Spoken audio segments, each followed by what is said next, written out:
Buenas noches, queridos televidentes, nuevamente en sus hogares. Gracias por dejarnos penetrar sus hogares, llevándole el programa Tu Salud Primero, auspiciado por el Holy Name Medical Center. Yo, su servidor, el doctor Gilberto Gastel, actúo como moderador en este programa y tenemos la gracia de tener con nosotros hoy al doctor Fernando Segovia, cardiólogo. Buenas noches, Fernando. Buenas noches, ¿cómo estás? ¿Cómo estamos? Encantado. Fernando, vamos a abordar varios temas hoy. Quisiera, si pudieras hablarnos de la presión arterial, cómo funciona, cómo empieza, cuáles son los diferentes tratamientos, cuáles son las presiones altas que nos tenemos que preocupar, cuáles son las bajas, etcétera, y te dejo eso a ti para que abordes este tema. Bueno, Gilberto y público en general, la hipertensión o la alta presión es un tema bastante extenso. Va a ser difícil abordar este tema en tan poco tiempo porque es muy extenso. Primeramente, la presión arterial es el valor que se mide usualmente en los antebrazos. Se puede hacer en casos específicos en las piernas, donde se mide los valores creados por la contracción del corazón, la presión creada por la contracción del corazón en los vasos sanguíneos. El valor alto, que normalmente se llama valor sistólico, es el valor directo de la contracción del corazón. Y el valor bajo o diastólico es el que se mantiene por la elasticidad de la arteria aorta, que es la arteria principal que sale del corazón para distribuir la sangre a todos los órganos. Normalmente la presión arterial se ha dicho que es de 120 sobre 80, 120 valor sistólico, 80 valor diastólico. Valores debajo de esos niveles son normales, pueden ser normales siempre y cuando no haya síntomas como mareos, pérdida de conocimiento, o sensación de vista nublada, o problemas de generación del pensamiento. Si la presión es baja, es usualmente debida a o efectos secundarios de medicamentos o procesos de enfermedad. Si la presión es alta, se llama hipertensión. La presión alta, estadio 1, se considera una presión de 140 a 159 milímetros de mercurio en el valor sistólico y el valor diastólico entre 90 y 99 milímetros de mercurio. El estadio 2 es el valor de 160 sistólico sobre 100 hacia arriba. Esos son los dos estadios. O sea, lo que se llamaba antes presión leve o moderada y la presión severa, hipertensión severa. La alta presión se puede presentar a cualquier edad, desde los niños hasta la edad adulta avanzada. Se calcula que en los Estados Unidos aproximadamente un 30% de la población padece de alta presión. Esas son estadísticas de 2004, 2005. Es posible, a medida que pasan los años, aumenta ese valor, una vez más debido a lo que hablábamos, la epidemia de obesidad y el aumento de peso favorece el aumento de la presión. La hipertensión se asocia a otras enfermedades, exacerba o produce otras enfermedades. Por ejemplo, la hipertensión elevada favorece la incidencia de enfermedad cardiovascular, de enfermedad de los riñones. La enfermedad cardiovascular o cerebrovascular es, por ejemplo, los ataques cerebrovasculares o strokes, que se llaman en los Estados Unidos, los ataques al corazón, y la enfermedad de insuficiencia arterial periférica, la enfermedad de insuficiencia arterial de las piernas usualmente. Afecta también los ojos, los riñones. Hay un aumento en la incidencia de diabetes también en pacientes hipertensos, lo cual indica que probablemente afecte el páncreas, que es el órgano que se dedica a producir insulina, y es la deficiencia de insulina es lo que desencadena la diabetes. El tratamiento de este problema requiere primero un diagnóstico. ¿Cómo se diagnostica la hipertensión? ¿Cuáles son los factores o los síntomas que el paciente puede experimentar? La mayoría de los pacientes no experimentan ningún síntoma, como tú bien sabes. Tiende a pasar desapercibido y es solamente incidentalmente que se descubre. Es importante mantener una vigilancia, un chequeo anual físico para poder detectar estos factores a tiempo, este problema a tiempo. Los síntomas, cuando produce síntomas que muchas veces pasan desapercibidos, se atribuyen a otras cosas, son dolores de cabeza, problemas de visión, palpitaciones, falta de aire al hacer ejercicio, sensación de que el corazón, el latido del corazón es muy fuerte, las arterias del cuello, las carótidas, el paciente se queja de que tiene una pulsación exagerada del cuello, y son síntomas que muchas veces el paciente los trata de ignorar. Yo creo que es importante que los pacientes vayan a su médico, se chequeen regularmente para detectar ese tipo de problema. Una vez hecho el diagnóstico, obviamente viene el tratamiento para tratar de evitar las complicaciones de las que hablábamos. Recuerdo, una de las complicaciones más temidas son aneurismas en el cerebro, que pueden sangrar, e inclusive aneurismas en la arteria de la aorta, que también pueden perforarse y sangrar, y producir la muerte de la persona. Doctor Segovia, qué importante es controlar la presión con el paciente diabético. El paciente diabético es mucho más vulnerable a los efectos de la alta presión. El paciente diabético va a desarrollar problemas vasculares a nivel de la microvasculatura del organismo. Y si se asocia un valor elevado continuamente, esto va a acelerar el proceso de aterosclerosis en el paciente diabético. Por lo tanto, es mucho más importante. Se considera que el paciente diabético debe controlar su presión debajo de 120 sobre 80 óptimamente, para tratar de evitar esta aceleración del proceso. Después de esta pausa abordaremos los tipos de diagnóstico, tratamiento para la hipertensión arterial. Quédese con nosotros y volveremos en unos instantes. Gracias.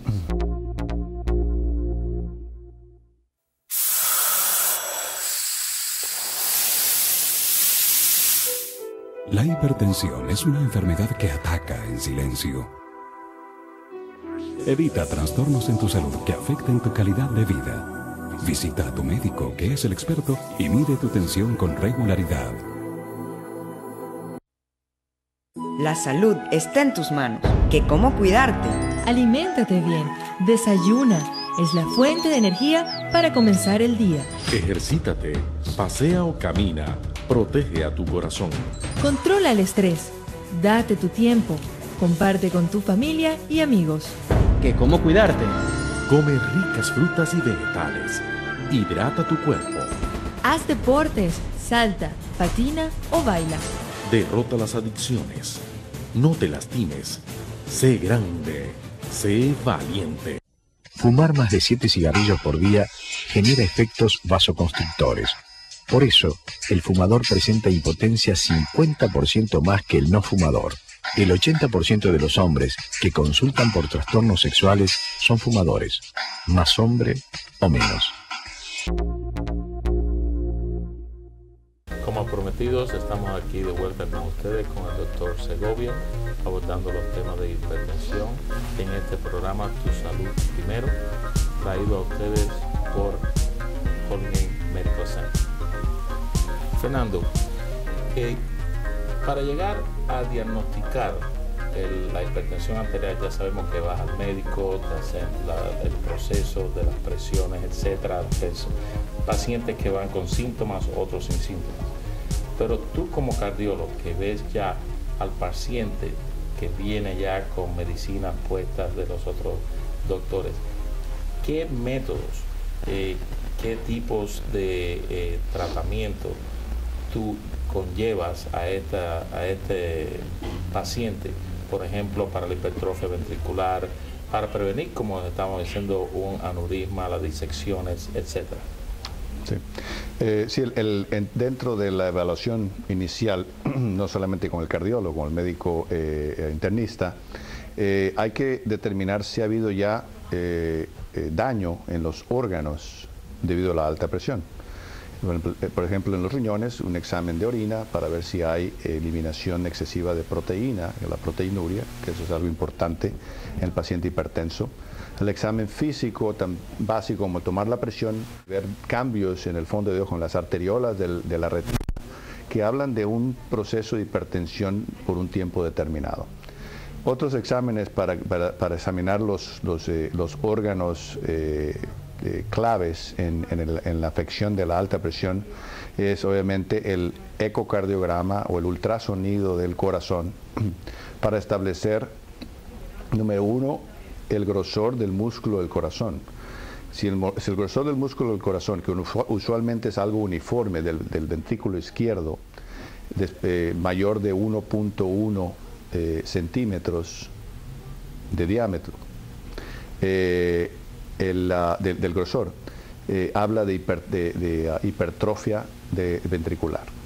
La hipertrofia ventricular habla de que ha habido ya afección del corazón por la alta presión, y la hipertrofia ventricular es un factor de riesgo que se agrega al desarrollo de enfermedad coronaria.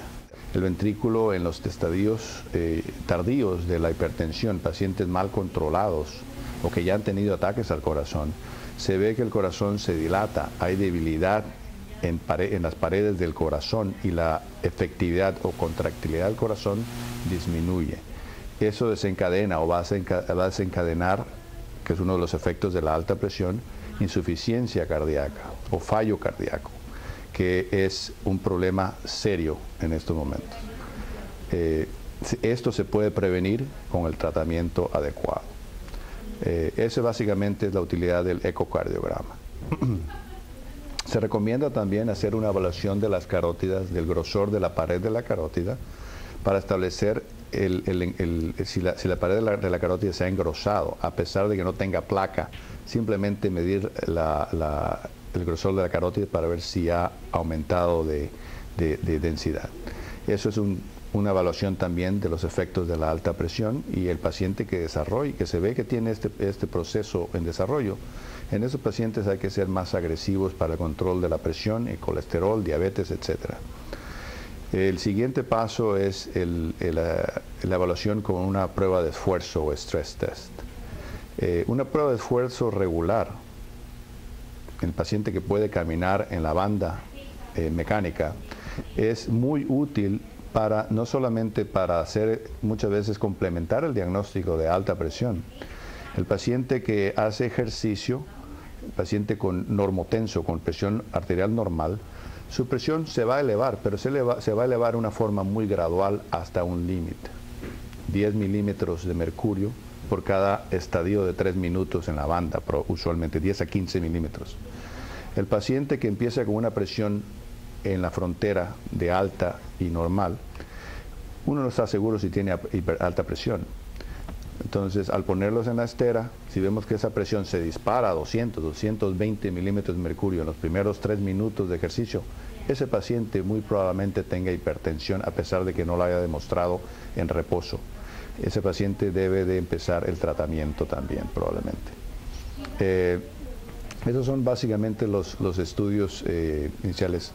Si allá hay afección de los riñones, obviamente, ya vamos más adelante a ordenar ultrasonido de los riñones para ver el tamaño de los riñones en estos pacientes, ver si no hay disminución del tamaño de los riñones.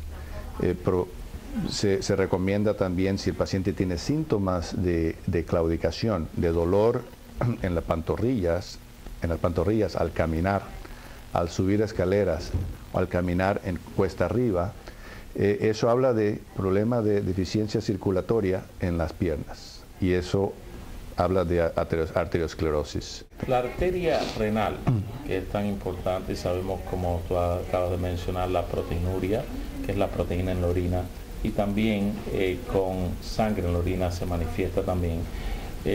¿Cómo abordamos ese tema a través de resonancia, a través de cateterización? Sí. El 95% de los pacientes con alta presión se les llama hipertensión o alta presión esencial hereditaria. No hay una causa específica que produce esa elevación de la presión. Son múltiples causas, desde hereditarias, genéticas, ambientales, personales, de aspecto físico, el peso del paciente, etc. La dieta, la falta de ejercicio, la vida sedentaria. Son muchos factores que se acumulan y eventualmente el paciente desarrolla hipertensión esencial. Hay el 5% restante, el paciente puede desarrollar hipertensión secundaria. Una de las causas más comunes de hipertensión secundaria es arteriosclerosis de la arteria de los riñones. Si una arteria de un riñón o la arteria de cada riñón se estrechan, el riñón va a producir un aumento en la secreción de hormonas o sustancias como la renina, que eventualmente van a favorecer la elevación exagerada de la presión arterial. Si uno sospecha eso, usualmente es en pacientes de edad avanzada, después de los 65 años, que tienen evidencia de arteriosclerosis en otras partes del cuerpo y que requieren más de 2 o 3 medicamentos para controlar la presión marginalmente, no óptimamente. Y esos pacientes típicamente pueden tener presiones normales y súbitamente desarrollan presiones excesivamente altas sin razón alguna. Pueden desarrollar problemas de insuficiencia cardíaca en ese momento que la presión está muy elevada por la sobrecarga de la presión en el corazón. ¿Cómo abordar las diferentes presiones en diferentes tipos de pacientes? Es muy difícil, es una pregunta muy grande, pero sabemos que, por ejemplo, los angiotensinas, convertidores de enzimas como el lisinopril, etcétera, dan tos, tienen efectos secundarios y casi siempre nos vamos más para los otros ARBs que esto. ¿Cómo tú empiezas a tratar un paciente que viene a tu oficina hoy con presión alta y tiene enfermedad coronaria? El tratamiento de hipertensión en general debe obviamente incluir, y eso se puede hacer a cualquier nivel, incluir cambio en lo que es la dieta, el cambio del estilo de vida de la persona. Tenemos un estilo de vida muy sedentario en los Estados Unidos. Entonces, la dieta y el ejercicio son muy importantes. En la dieta lo importante es mantener el peso, bajar de peso y mantener el consumo de sodio a un nivel adecuado. Si el paciente tiene hipertensión, el consumo de sodio debe ser aproximadamente de 2 a 3 gramos de sodio por día. El promedio de consumo de sodio en este país, en este momento, las últimas estadísticas que yo recuerdo, era aproximadamente 5 veces a 6 veces esa cantidad en promedio. Entonces, el consumo de sodio es excesivo en este país y es importante reducirlo. Después de que hemos logrado establecer una mejor dieta, una disminución en el consumo de sodio, un aumento en el ejercicio, en la actividad física, el siguiente paso es medicamentos. Entre los medicamentos de primera elección ha cambiado un poquito lo que se pensaba antes. Antes se utilizaba siempre un diurético antes del tipo de tiacidas, como hidroclorotiacida, que siempre se utilizaba como de primera línea. Últimamente esto ha cambiado y en pacientes, por ejemplo, de ascendencia afroamericana, se ve que los antagonistas de los canales de calcio, como la amlodipina, funcionan muy bien en este tipo de pacientes. Entonces, este tipo de medicamentos se puede utilizar como primera línea en estos pacientes. Se puede utilizar los ACE, o Angiotensin Converting Enzyme blockers, o inhibidores de la enzima convertidora de la angiotensina, eso es la traducción en español, como el lisinopril, ramipril. Hay muchos de este tipo de medicamentos. Tomaremos otra pausa y volveremos en unos minutos con ustedes.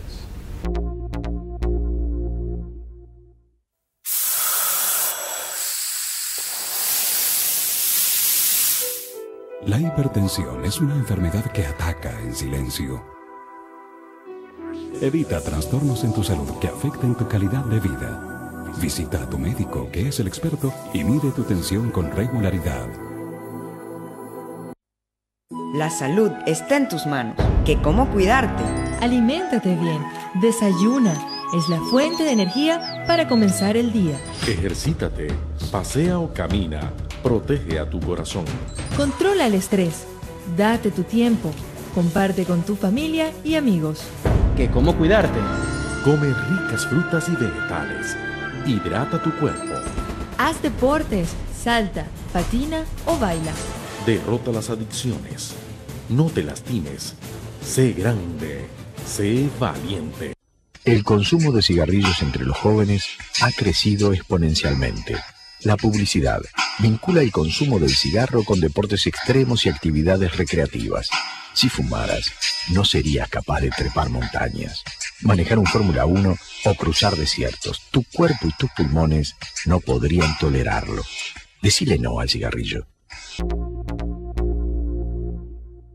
Volvemos con ustedes con su programa Tu Salud Primero, auspiciado por el Holy Name Medical Center, de nuevo con el doctor cardiólogo Fernando Segovia, que nos honra aquí con su presencia. Seguiremos haciéndole preguntas al doctor Segovia. Esta pregunta es un poquito cautelosa por diferentes pacientes, diferentes tipos de medicinas. Por ejemplo, pacientes con diabetes, pacientes con colesterol, pacientes que han tenido infartos. Cada uno hay que tratarlos un poco diferente, como usted sabe, y queríamos que usted abordara eso en diferentes pacientes. Sí, es una muy buena pregunta, porque son pacientes, estamos hablando de pacientes muy vulnerables, pacientes que ya muy probablemente han demostrado tener evidencia de ataque a los órganos vitales.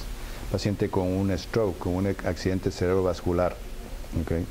Paciente con un infarto de miocardio, o el paciente de muy alto riesgo, como el paciente diabético, ¿okay? Son pacientes muy vulnerables.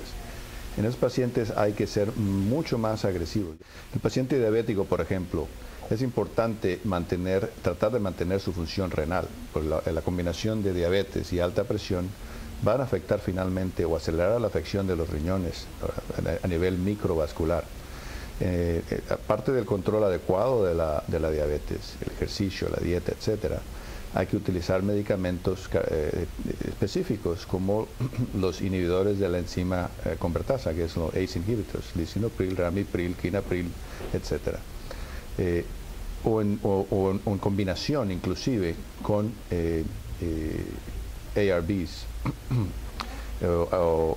bloqueadores de los receptores de angiotensina, como el Diovan, Benicar, etc. En estos pacientes está permitido, recomendado, inclusive hacer este tipo de combinaciones para tratar de optimizar el beneficio en la función renal de los pacientes, siempre y cuando la presión sea adecuadamente. Y obviamente el paciente diabético, ya mencionamos, el nivel de control adecuado debe ser la presión de menos de 120/80. Paciente con ataque al corazón, un ataque al corazón previo, también muy importante. Número 1, para evitar o favorecer la remodelación del área dañada en el ataque al corazón.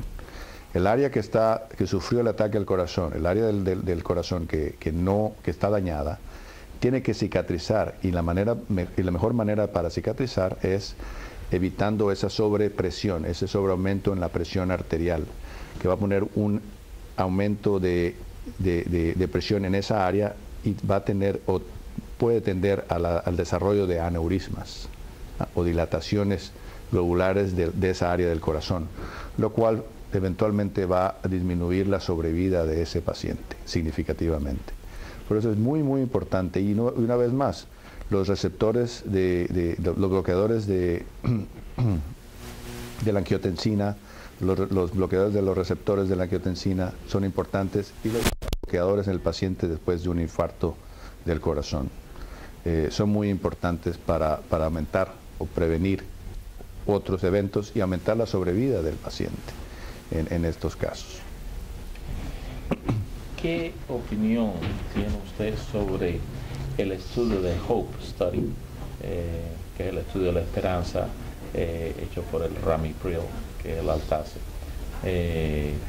sobre las carótidas y sobre el funcionamiento renal para evitar procesos de estrechamiento de estas arterias? Ha habido un sinnúmero de estudios, y el Ramipril es un medicamento muy adecuado para prevención de este tipo de progresión de placa en las arterias en base al control de la presión. Hay estudios de Ramipril también en el paciente después de infarto de miocardio. La limitación del Ramipril es obviamente la dosificación. La dosis recomendada máxima por la compañía que lo fabrica son 10 miligramos de Ramipril diario, empezando con 2.5. Eso es lo recomendado. Bueno, hemos llegado al final de este programa de hoy, de esta noche. Le agradecemos mucho al doctor Fernando Segovia por su intervención y su intelecto que ha llegado a través de las cámaras a ustedes, todos los televidentes, que nos ha enseñado mucho hoy sobre presión alta, los diferentes tratamientos, etc. En el otro programa tendremos a los doctores Santana y doctor Sterling hablando de las arritmias cardíacas, diferentes tratamientos y cómo llegar a diagnosticar estos. Otra vez, buenas noches por dejarnos entrar en sus hogares. Hoy de Tu Salud Primero, auspiciado por el Holy Name Medical Center. Buenas noches, hasta la próxima. El anterior programa fue traído a ustedes gracias al gentil patrocinio de Holy Name Medical Center. Recuerde que nos puede seguir sintonizando a través de su canal comunitario de Cablevisión y Comcast.